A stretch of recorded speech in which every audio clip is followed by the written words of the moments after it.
Hello, this is Sandeep Srivastava, MPT orthopaedic. Friends, आज मैं आप लोग को बताने जा रहा हूँ, अगर किसी को स्लिप डिस्क हुआ है, अगर किसी को कमर में एकदम से दर्द होता है, पैरों में रेफर कर जाता है और डॉक्टर के पास जाता है, एमआरआई करवाता है, पता चलता है कि इसको स्लिप डिस्क हो रहा है, तो इनिशियली क्या करना है। स्लिप डिस्क पे एक मैंने वीडियो डाली हुई है, धीरे धीरे करके आप एक्सरसाइज शुरू करते हो, सिकाई करते हो, लेकिन तुरंत अगर एकदम से बहुत ज़्यादा दर्द हो रहा है तो क्या करना है। तो एक इसमें आइस फर्मेंटेशन करना है, हॉट फर्मेंटेशन नहीं करना है। ये ध्यान रखना है कि 1 दिन से 3 दिन 7 दिन, जब तक बहुत ज़्यादा एक्यूट पेन है तब तक 3 से 5 मिनट आइस लगाना है, ज़रा सा जेल लगाना है कमर पे और रेस्ट करना है। जितना ज़रूरी मूवमेंट है within the limit of pain movement करना है, पेन अवॉइडिंग मूवमेंट करना है। तो रेस्ट देना है पूरी तरह से, एक्टिविटीज़ बिल्कुल नहीं करनी है। अब जैसे जैसे आपका आराम मिलता जाता है, जैसे लगता है कि आपको थोड़ा सा आराम हो गया, तो फिर आप एक्सरसाइजेस पे आते हैं। स्लिप डिस्क के पेशेंट कंप्लेन करते हैं, मेरे कमर में बहुत तेज दर्द है, मेरा पैर में नीचे की तरफ दर्द ज़्यादा है, और पेशेंट बोलता है मेरी उंगलियों की तरफ दर्द आ रहा है, अंगूठे की तरफ दर्द आ रहा है। तो हम एक्सरसाइजेस शुरू करेंगे, उसमें ये भी ध्यान रखेंगे कि एक्सरसाइजेस से डिस्क पे प्रेशर ना पड़े। जब हम शुरू एक्यूट फेज जब उसका क्रॉस कर जाता है, सब एक्यूट या क्रोनिक फेज आ जाता है, तो हम एक्सरसाइजेस के साथ ये ध्यान रखते हैं कि डिस्क पे प्रेशर ना पड़े। तो उसमें क्या करना है, पहले हम आइस ले लिया उन्होंने 3 से 5 दिन तक, 7 दिन तक। उसके बाद जब एक्सरसाइजेस शुरू करेंगे तो पहले हॉट फर्मेंटेशन लेना है 10 मिनट, ज़रा सा जेल लगाना है कमर पे। पैरों से कोई मतलब नहीं, पैरों में जो दर्द जा रहा है वो कमर की वजह से हो रहा है। अब इनिशियली क्या एक्सरसाइजेस करनी है वो मैं बताऊंगा, और बाद में क्या एक्सरसाइजेस करनी है वो मैं डिस्क्रिप्शन में डाल दूंगा, वो मैंने वीडियो बना के रखा हुआ है। क्या प्रिकॉशन लेना है, क्या क्या एक्सरसाइजेस करनी है इनिशियली। तो कमर पे सिकाई करना है, ज़रा सा जेल लगाना है, उसके बाद सीधा लेट जाए, सीधा लेट करके एक एड़ी से बिस्तर को दबाना है और 10 तक गिनना है।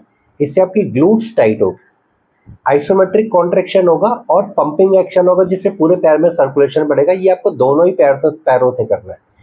एक राइट से किया, फिर लेफ्ट से किया, एडी से बिस्तर को दबाया, 1 2 3 4 5 6 7 8 9 10, फिर राइट से किया, फिर लेफ्ट से किया। ऐसे 10 रिपीटेशंस करने हैं।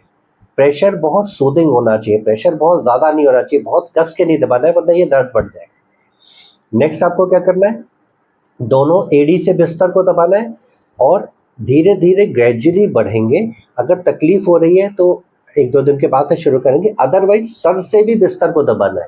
तो दोनों एडी और सर से बिस्तर को दबाना, 1 2 3 4 5 6 7 8 9 10। इसका असर आएगा बैक पे। ये बैक की आइसोमेट्रिक एक्सरसाइज है।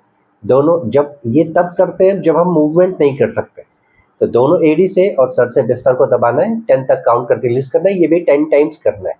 अब हमको इस मसल्स को स्ट्रेच करना है। ये पेन आ रहा है नीचे की तरफ, तो हम इसको स्ट्रेच करेंगे, लेकिन हमारी डिस्क पे प्रेशर ना पड़े। इसके लिए हम क्या करेंगे, एक टॉवल का रोल या कुशन छोटा सा कमर पे रखना है। तो दोनों पैर मोड़ लें, कमर उठाए, और ये जो पूंछ वाली हड्डी होती है, कोसेक्स जिसे बोलते हैं, उसके थोड़ा सा ऊपर इसको ऐसे करके रख लेना है, और ऐसे कर्व ये बन गया आपका। अब आपके डिस्क पे प्रेशर नहीं आएगा।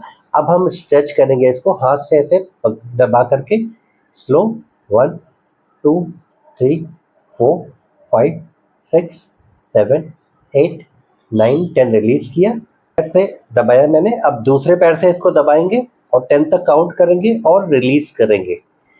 इसका भी प्रेशर सूदिंग होना चाहिए। अगर हमको ऐसा लग रहा है इसको ऐसे मोड़ने पे, दबाने पे बहुत तेज दर्द आ रहा है कमर से पैर में या कमर में या खाली पैर में, तो इसको उतना रखना है कि पेन की लिमिट में रहे, पेन की लिमिट्स के बियॉन्ड ज़रा सा भी नहीं जाना है। इसको 10 तक काउंट करके रिलीज करना है। ये हम करेंगे दोनों पैरों से। तो दोनों चीज़ों का ध्यान रखना है। एक तो पेन के अंदर रेंज में रहेंगे, पेन के लिमिट में। दूसरा, ये जो कुशन हमने लगाया या टॉवल का रोल लगाया, ये इतना ऊंचा होना चाहिए कि आपके बैक को सूदिंग प्रेशर दे।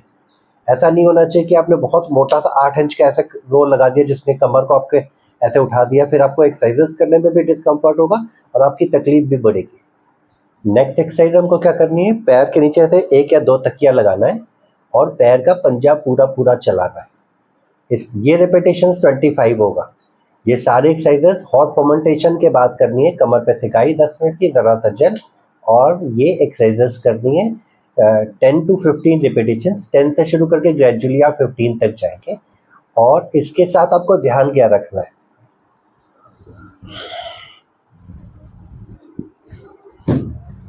इसके साथ आपको ध्यान रखना है कि जब भी आप उठेंगे तो सीधा नहीं उठेंगे।